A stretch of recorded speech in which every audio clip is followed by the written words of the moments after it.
Facebook পোস্টের মাধ্যমে সুখবর দিলেন বাংলাদেশের ক্রিকেটার রিশাদ হোসেন। তিনি বিয়ে করে সংসার জীবনে পা রাখলেন।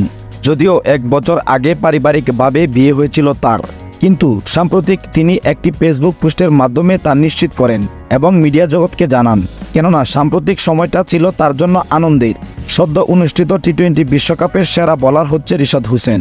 তিনি তার সেরা বোলিংয়ের মাধ্যমে শ্রীলঙ্কার বিপক্ষে ম্যাচটিতে হাসারাঙ্গার উইকেট শিকার করার সময় রিশাদ হোসেন যে বলটি করেছিল, এটি হচ্ছে আইসিসির চোখে সেরা উইকেট ডেলিভারি বল, যার জন্যই তিনি আজকের এই দিনটিকে চিরস্মরণীয় করে রাখার জন্য তার বিবাহের অনুষ্ঠানটি ধার্য করেন এবং এই অনুষ্ঠানের কথা নেট দুনিয়ায় তিনি নিজেই ভাইরাল করে দেন একটি ফেসবুক পোস্টের মাধ্যমে, যা তিনি নিশ্চিত করেন।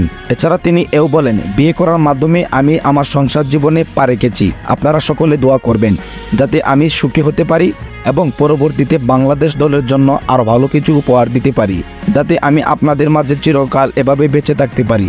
তবে বাংলাদেশের অন্যান্য প্লেয়ারদের মতো কি রিশাদ হোসেন বিয়ের পরে তার কেরিয়ার নষ্ট হয়ে যাবে, না তিনি তার ফর্মটা ধরে রাখতে পারবে, তা অবশ্যই কমেন্ট বক্সে আপনারা জানিয়ে যাবেন।